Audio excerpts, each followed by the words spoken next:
I want to write a poem about Little League baseball and sing it over a major chord. I want the warmest thing I touch while I write to be a piece of paper, and I want to live in someone else's house, and I want to live in someone else's shirt, the kind that makes me feel like I went to business school. And so when I go to work on Monday, everyone will ask me, how was business school? And I'll say it was fine. It was 4 years long. I met my wife and started a family. Now my son is 7 years old and he's playing Little League. He plays shortstop. Someone told him it was the position with the most prestige. I don't know who told him, but I know it wasn't me. I want to be invited to a big game to sing the national anthem, and I'll get to the microphone and everyone will cheer and recognize that my shirt makes me a professional. And I'll tap the microphone twice, and instead of singing, I recite my poem called I Want to Write a Poem About Little League Baseball, which starts with these 12 lines. I want to write a poem about Little League Baseball and sing it over a major chord. I want the warmest thing I touch while I write to be a piece of paper. And I want to live in someone else's house, and I want to live in someone else's shirt, the kind that makes me feel like I went to business school. And so when I go to work on Monday, everyone will ask me, how was business school? And I'll say it was fine, it was 4 years long. I met my wife and started a family.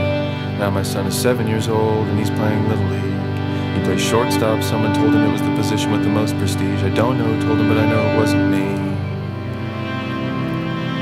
And I want to be invited to a big game to sing the national anthem. I'll get to the microphone and everyone will cheer and recognize that my shirt makes me a professional. And I'll tap the microphone twice, tap, tap, and instead of singing, I tell everyone I woke up this morning and knew the only thing that I could do was change the direction of the current of the river with my own hands and nothing else. And so I changed back into my own shirt, and I waded in the river about knee deep, and I dug my fists into the ground beneath the river. And I rotated my arms slowly so that my elbows were facing my body. But I must have twisted too hard, and the river's current did not reverse, but my blood flow did. And all the blood entering my brain was now exiting my brain, and every inhale became an exhale. And I panicked very thoroughly, and a tour boat on the river approached me. A guide was showing everyone the nice houses, and as I held my breath to avoid inhaling or exhaling altogether, the boat stalled and the river stopped moving in any direction. And the tour guide immediately realized that this is what he'd been practicing for, and began to tell his life story over a major chord. And all the bored passengers listened intently to humor.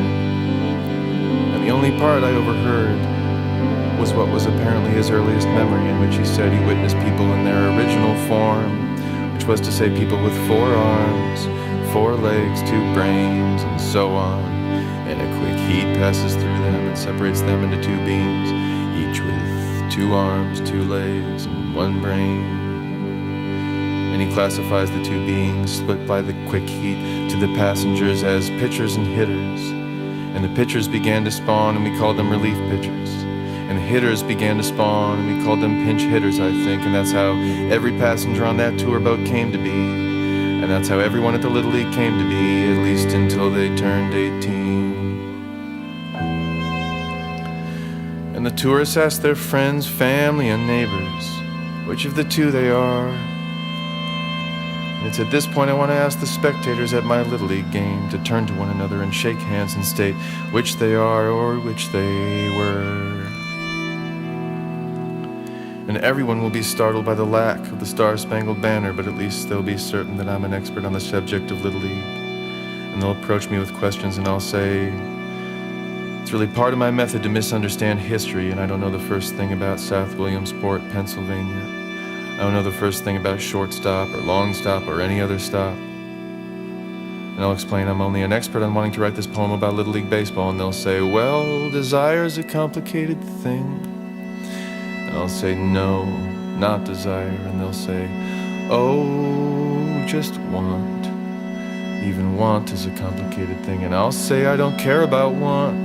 The only thing I care about wanting is I want to write a poem about Little League baseball. And I watch their faces turn away with disappointment. And I'll realize in my gut I'm being vetted for a position within the organization. Maybe I'll even speak with the commissioner.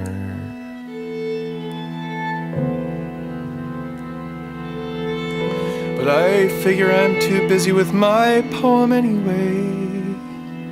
And as I'm about to leave because my job is over, I think to myself, I really do admire the baseball fans that seem to have no problem making one thing mean one thing. They don't have to keep their options open. They just pledge their allegiance to one team and forget about the others. And I've always wanted to do that. But all I can do at this point is pledge my allegiance to I want to write a poem about Little League Baseball.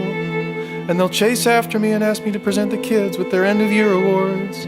Not because you're an expert, but because you have a nice singing voice, they'll say.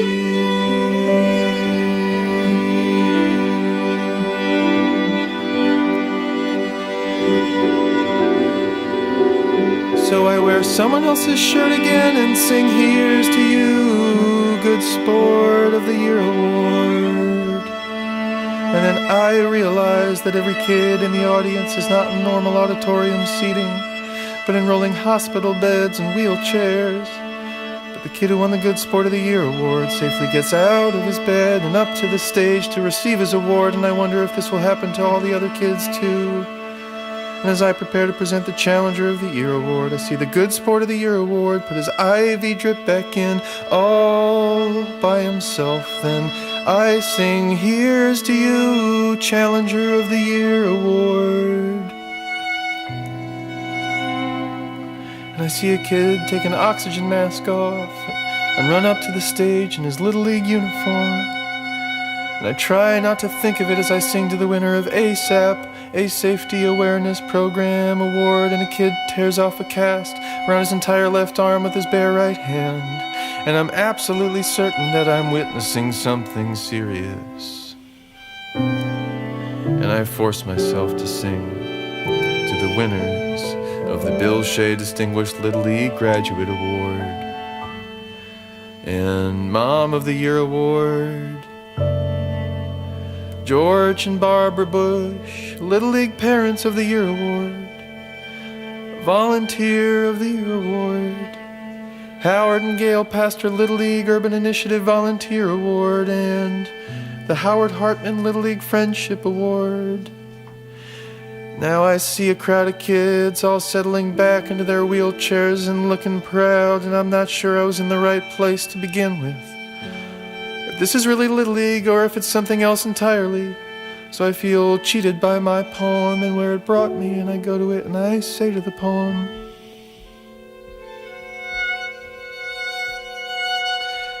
hey, all I wanted was to write a poem called I Want to Write a Poem About Little League Baseball and sing it over a major chord. And I know I didn't specify in the title where I want to sing it or when or why I want to sing it, but I feel like you disrespected my wishes and my wants and my poem. And the poem says, you're right, you never did specify where or when or why. So what wishes or wants have I disrespected? And I stare at the poem because I feel like I'm being obvious. And it stares back and breaks the silence and says, I don't mean to be harsh, but nothing about this has been negative. And I say I never said it was negative, and I feel myself getting defensive. I say no, not negative, just serious. My poem is starting to act irritated and maybe a little hurt. And I start to feel nauseous, but maybe that's just because my blood flow never reversed back. And my poem says, I don't mean to be insensitive, but a poem like me can only end up in a place like this.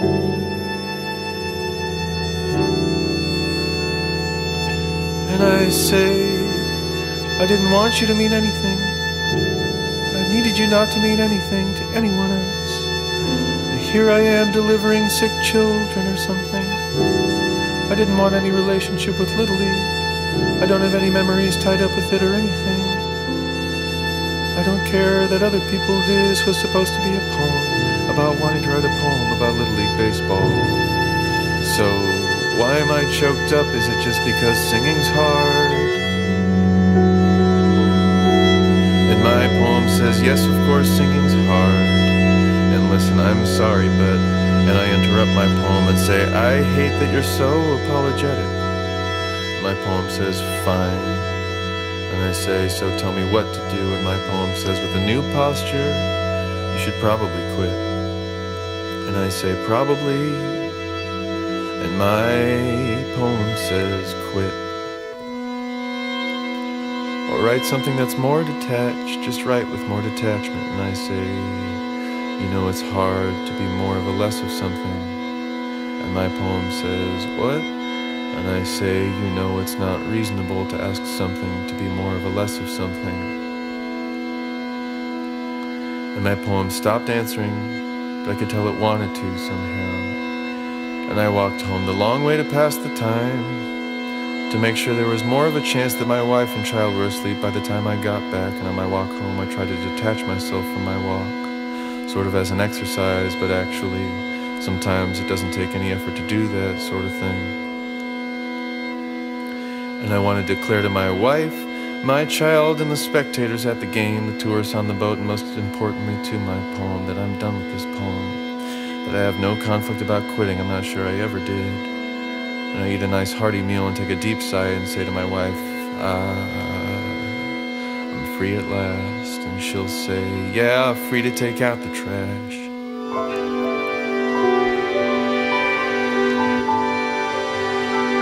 And I want to immediately panic and say, oh Lord, I have to figure out how to write this poem after all.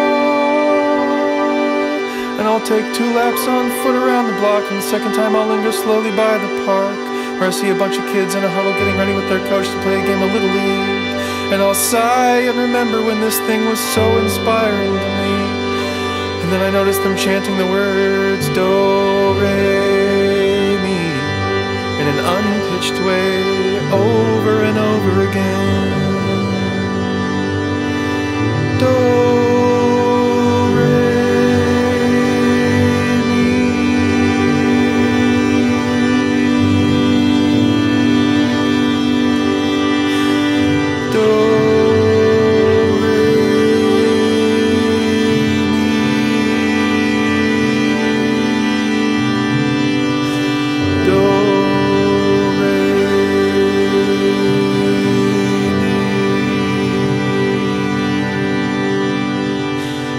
man, that's so much more interesting than any sort of song or any sort of singing, especially the kind that keeps descending down to the first scale degree. And I want to try to start a new poem, the kind that doesn't require me to wear any particular kind of shirt to feel professional.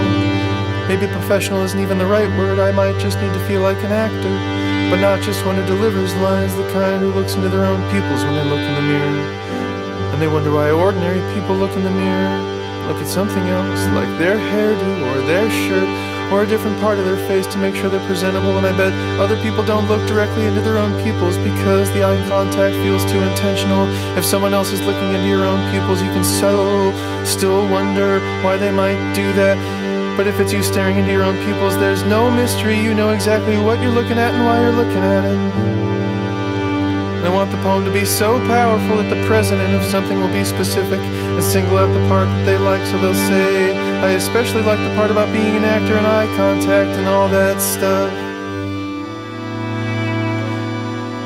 And I want the poem to be so powerful, but so entirely about Little League, that adults finally feel like it's truly a big romantic gesture to propose to someone at a Little League game in front of all the fans and families and little pinch hitters and little relief pitchers. The presence of young people will make the one proposed to wonder why the grand gesture is so family-oriented and have to ask. And the answer will be scary because the proposer will confirm that it was subtly to send a message that you just entered into a contract to bury your own children in some way or another. And I want to realize, as the proposed to reluctantly says yes, that I don't want to write a poem about a reluctant yes. I want to write a poem about something more general, so yes or no doesn't even feel like it's part of the question. So I'll scrap the idea about Little League and decide just to write about world records. Any kind, just generally world records that were set and broken, and the people who set or break them. And then I want to realize that something that's general is basically just information. And I can never decide if information is good poetry, so instead I'll write about something more personal. So I'll write a poem about the world record for the longest poem ever written about wanting to write a poem about Little League Baseball.